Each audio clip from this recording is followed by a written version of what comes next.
Hello dear students, welcome to our channel competitive warriors.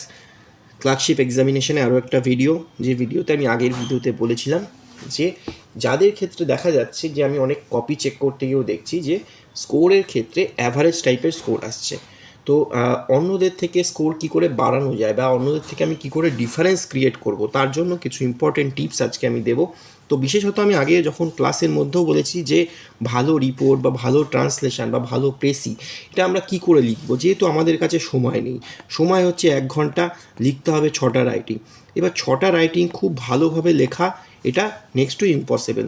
তো সেক্ষেত্রে কী হয়, 2 বা 3টে রাইটিং হবে যেটা এভারেজ রাইটিং হবে মোটামুটি, বাকি বা 2 বা 3টে রাইটিং যেটা লিখতে হবে একটু ভালো কোয়ালিটির রাইটিং লিখতে হবে। তো এই ভালো কোয়ালিটির রাইটিং লিখলে তবেই অটোমেটিক্যালি নাম্বার 70-র কাছাকাছি নাম্বার পেয়ে যাবে। যদি এই প্যাটার্নটা মানে 2 বা 3টে ভালো রাইটিং লেখো বা 1-2 যদি ভালো রাইটিং হয়ে যায়, তাহলে স্কোরটা 10-15% নাম্বার বেড়ে যায়। তো সেই জন্য এই ভালো রাইটিং অন্যদের থেকে কী করে আমি বেশি স্কোর করব, কী করে ডিফারেন্স করব এই অল্প সময়ের মধ্যে, অল্প সময় সমস্ত রাইটিং কমপ্লিট করার পরে। তো তার জন্য আমি আজকের ভিডিওতে কিছু ইম্পর্টেন্ট সিলেক্টেড ইডিয়ামস বা ফ্রেজেস নিয়ে বলবো, যেগুলো আমরা বেসিক্যালি রাইটিংয়ে ইউজ করতে পারলে সেই রাইটিংয়ের কোয়ালিটি অনেকটা বেড়ে যাবে। তো সেই যে ইডিয়ামস বা ফ্রেজ গুলো কয়েকটা আমি বাছাই করেছি। তো সেগুলো একটু যদি তোমরা দেখে যাও, তার মধ্যে দেখো তোমরা যারা রেগুলার বেসিসে প্রিপারেশন নাও, এর 90 টু ইভেন টোটালটাই তোমাদের জানা, অর্থাৎ এগুলো তোমরা সবাই পড়েছো এবং এর মিনিং জানো। অতএব খালি আমাদেরকে রিভিশন দেওয়া এবং মাথায় এটা রাখা যে এগুলোকে আমাকে রাইটিংয়ে পুশ করতে হবে। কোন কোন রাইটিংয়ে? আমরা ট্রান্সলেশনে পুশ করতে পারি। আমরা এরকম অনেক জায়গায় এরকম পাবো যেখানে এই মধ্যে একটা ইউজ করলে সেই রাইটিংয়ের কোয়ালিটি এক ধাক্কায় অনেকটা বেড়ে যাবে। আমরা প্রেসির ক্ষেত্রে ইউজ করতে পারবো, প্লাস রিপোর্ট তো রয়েছেই। তো আমাদের টার্গেট থাকবে যদি আমরা একটা রাইটিংয়ে অ্যাটলিস্ট একটা করেও ইডিয়ামস বা ফ্রেজ ইউজ করতে পারি, তাহলে অটোমেটিক্যালি রাইটিংয়ের কোয়ালিটি বেড়ে যাবে। এক্সামিনার যখন খাতা দেখবে, যখন প্রত্যেক খাতা দেখছে একসাথে, দেখছে একই রকমের লেখা, কারণ এই অল্প সময় রাইটিংয়ের কোয়ালিটি সবারই অলমোস্ট অ্যাভারেজ হয়। তো খুব ভালো রাইটিং খুব কমই হয়। তো সেই হিসেবে এক্সামিনার ওই অ্যাভারেজ রাইটিং দেখতে দেখতে যখন তোমার যে কপি রয়েছে সেখানে যখন দেখবে তুমি একটা ভালো ইডিয়ামস ইউজ করেছো এবং সেই লাইনটা অসাধারণ হয়েছে, তার ফলে তোমার প্রতি তার ইমপ্রেশন ভালো হবে। অটোমেটিক্যালি স্কোরগুলো পরের রাইটিংগুলো তো, কিন্তু ইমপ্রেশন ভালো থাকার জন্য পরের রাইটিংগুলোতেও তোমার স্কোর বাড়তে থাকবে। তো ইমপ্রেশন খুব ফ্যাক্টর, বিশেষ করে ডেসক্রিপটিভ এক্সাম। এটা এমসিকিউ প্যাটার্ন নয় যে তুমি স্কোর ঠিক অ্যান্সার ঠিক করলে নাম্বার পেলে, না করলে পেলে না। এটা কিন্তু ইমপ্রেশন ম্যাটার করে। তো এই জন্য যে রাইটিং লিখবে, ধরো ট্রান্সলেশন দিয়ে শুরু করছে, ট্রান্সলেশন দিয়ে একটা ইডিয়ামস ঢোকাতে পারো, দেন অনেক ভালো কোয়ালিটির রাইটিং বেরিয়ে যাবে। পরেরগুলো তো অটোমেটিক্যালি তোমার স্কোর বাড়তে থাকবে। তবে এই ক্ষেত্রে একটাই বলার, যে এমন নয় যে আমার ইডিয়াম জোর করে ঢোকাতে গিয়ে আমি যেটাখানে প্রয়োজন নেই সেখানেও আমি ইডিয়ামস বা ফ্রেজ ইউজ করলাম এবং সেটাকে যে মিনিংটা দাঁড়ালো সেটা অরিজিনাল মিনিংয়ের থেকে অনেকটা আলাদা হয়ে গেল। তো এই জোর করে ইডিয়ামস পুশ করার কোনো প্রয়োজন নেই।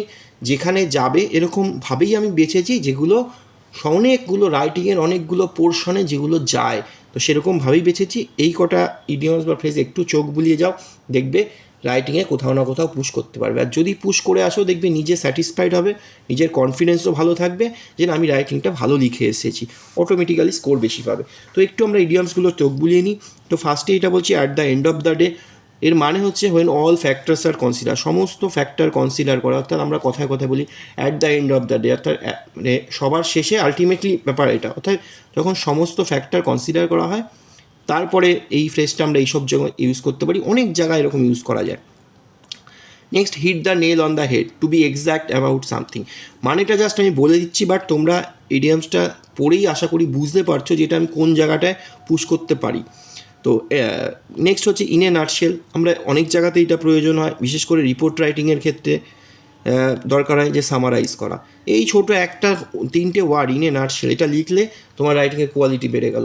তো এই ছোটো ছোটো যে ডিফারেন্সগুলো ক্রিয়েট করা হয় তার ফলে স্কোর বাড়তে থাকে। নেক্সট হচ্ছে the tip of the iceberg, very একটা খুব ভালো idioms. Only a small visible part of something big. এটাও আমরা বিভিন্ন রিপোর্টে, বিশেষ করে এডিটোরিয়াল টাইপ রিপোর্ট যেখানে কোনো সোশ্যাল প্রবলেম দেয়, তখন সেক্ষেত্রে আমরা এগুলো ইউজ করতে পারি। নেক্সট পেভ দ্য ওয়ে, এটাও আমরা যে কোনো রিপোর্টের যে কনক্লুডিং পার্ট সেখানে আমরা এই ফ্রেজটা ইউজ করতে পারি, two prepare for the future progress. তো একটুখানি এগুলো মাথায় রাখবে যে আমি কোথায় কোথায় ইউজ করতে পারি, সেইভাবে একটু মাথায় নিয়ে যাবে, দেখবে ঠিক বেরিয়ে যাবে। Next move heaven and earth to try utmost, এটাও আমরা রিপোর্টে ইউজ করতে পারি, শেষের পার্টে বা রেস্কিউ পার্টে, বিভিন্ন জায়গায় এটা ইউজ করা যায়। Next moot point, debatable point, এটাও রিপোর্টে ইউজ করা যায়, বা ট্রান্সলেশন পেজতে যদি একদম সুইটেবল থাকে তাহলে সেখানেও ইউজ করতে পারি। At the spare of the movement without delay, এটাও আমরা রিপোর্টে ইউজ করতে পারি। বিভিন্ন অ্যাক্সিডেন্ট টাইপের রিপোর্টের আমরা লাস্টের দিকে বা রেস্কিউ অপারেশনের ক্ষেত্রে ইউজ করতে পারি। Next add fuel to the flame to make the matter worse, এটাও খুব ভালো একটা ইডিয়মস, আমরা রিপোর্টে খুব ভালোভাবে ইউজ করা যায়, খুব ভালো যায় রিপোর্টে এটা। তো একটা এই যদি ফ্রেজ একটা ইউজ করতে পারো অনেকটা স্কোর বেড়ে যাবে। Next bold from the blue, অর্থাৎ সাডেন অর আনএক্সপেক্টেড শক, এটাও আমরা ইউজ করতে পারি, সেটা ট্রান্সলেশনও করতে পারি বা রিপোর্টেও করতে পারি।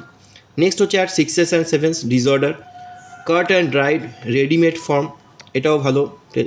Chapter and verse in detail, আমরা এগুলো তো অনেক জায়গাতে ইউজ করতে পারি। Next hope against hope, hope in spite of disappointment, এটাও ভালো একটা ইডিয়াম। নেক্সট খুব ভালো idiom, leave no stone unturned to make all possible efforts, এটাও খুব ভালো ইউজ করা যায়, বিশেষত রিপোর্টের ক্ষেত্রে। যে রেস্কিউ অপারেশন হচ্ছে, রেস্কিউ অপারেশন যারা করছে তারা কোনো রকম যে এফোর্ট সেগুলো বাকি রাখেনি আর করতে, সমস্ত রকম চেষ্টা করেছে, বা তারপরেও সেটা হয়নি, বা এরকম টাইপের যদি কোনো লাইন আসে তো আমরা এইটা ইউজ করতে পারি, খুব ভালো একটা ideas. Make both ends meet, আমরা ট্রান্সলেশনে করতে পারি, রুটি রুজি জোগাড় করা, তো সেই ক্ষেত্রে আমরা এটা খুব ভালো একটা ইউজ হয়, to live within means. Next out of the woods, মানে আউট অফ ডেঞ্জার, এটাও ভালো ইউজ হয়, রিপোর্টে হয়, ট্রান্সলেশনে হয়, প্রেসিতে আমাদের প্রয়োজন হলে করতে পারি। Rank and file, common man, এটাও খুব ভালো use. Sweat the brow, hard labour, খুব ভালো ইউজ করা যায়। Weal and woe, joy and sorrow, এটা তো প্রেসিতে খুব ভালো যায়, আমরা অনেক সময় এরকম টাইপের প্রেসি পাই, সেখানে এটা আমরা ইউজ করতে পারি। জয় অ্যান্ড সরো রয়েছে হয়তো প্যাসেজে, আমরা সেখানে ওয়েল অ্যান্ড ও করলাম, এক ধাক্কায় রিপোর্টের কোয়ালিটি বা প্রেসির কোয়ালিটি বেড়ে যাবে। Next last 10 at stone's throw, অর্থাৎ ভেরি ক্লোজ, এটাও আমরা খুব ভালো ইউজ করতে পারি রিপোর্টে, যে এইটা এই জিনিসটা খুব কাছেই ছিল, তো সেক্ষেত্রে আমরা এটা অ্যাট স্টোন থ্রো ইউজ করতে পারি। বিসাইড দ্য মার্ক, ইরিলিভেন্ট, এটাও ভালো use. Gird up the loins to prepare for the hard work, এটা প্রেসিতে খুব ভালো ইউজ করা যায়, আর রিপোর্ট ট্রান্সলেশনেও তো ট্রান্সলেশনে যদি থাকে সেরকম ট্রান্সলেশনও করা যায়, তো এটা একটুখানি আমরা দেখে রাখলাম। ইন দ্য লাইমলাইট, প্রমিনেন্ট, এটাও খুব ভালো ইউজ, রিপোর্টে দেখবে অনেক নিউজ পেপারেও থাকে এটা, broad to the limelight. Lions share, অর্থাৎ লার্জ পার্ট, এটাও খুব ভালো ইউজ করা যায় ইডিয়ামস হিসেবে।